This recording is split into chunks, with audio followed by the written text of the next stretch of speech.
শেখ হাসিনা পালিয়ে গেছে, শেখ হাসিনা নাই, শেখ হাসিনা চলে গেছে, শেখ হাসিনা পালায় না। ছাত্র জনতার অভ্যুত্থানে 5 আগস্ট আওয়ামী লীগ সরকারের পতনের পর নিজেদের জীবন বাঁচাতে আত্মগোপনে যান শীর্ষ আওয়ামী নেতারা। ইতিমধ্যে আওয়ামী লীগের 9 জন কেন্দ্রীয় নেতাসহ বেশ কয়েকজন সাবেক মন্ত্রী ও সংসদ সদস্যকে গ্রেফতার করেছে আইন শৃঙ্খলা রক্ষাকারী বাহিনী। তবে বাকিরা রয়ে গেছে ধরাছোঁয়ার বাইরে। আওয়ামী লীগ কখনো পালায় না পালানোর কথা বললেও ছাত্র জনতার অভ্যুত্থানে 5 আগস্ট দেশ ত্যাগ করে ভারতে পালিয়ে যান ক্ষমতাচ্যুত প্রধানমন্ত্রী শেখ হাসিনা। এখন তিনি রয়েছেন নয়াদিল্লির লুটেন্স বাংলো জোনে।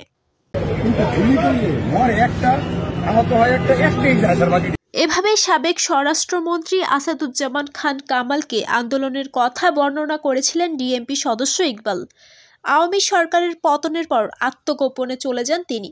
সর্বশেষ কলকাতার একটি পার্কে দেখা গিয়েছিল সাবেক স্বরাষ্ট্রমন্ত্রীকে। প্রয়োজনে ফখরুল সাহেবের বাসায় গিয়ে উঠবো। ফখরুল সাহেবের বাসায় নয়, সিলেট সীমান্ত পার হয়ে ভারতের মেঘালয়ে যেয়ে উঠেছে সাবেক সেতুমন্ত্রী ও আওয়ামী লীগের সাধারণ সম্পাদক ওবায়দুল কাদের।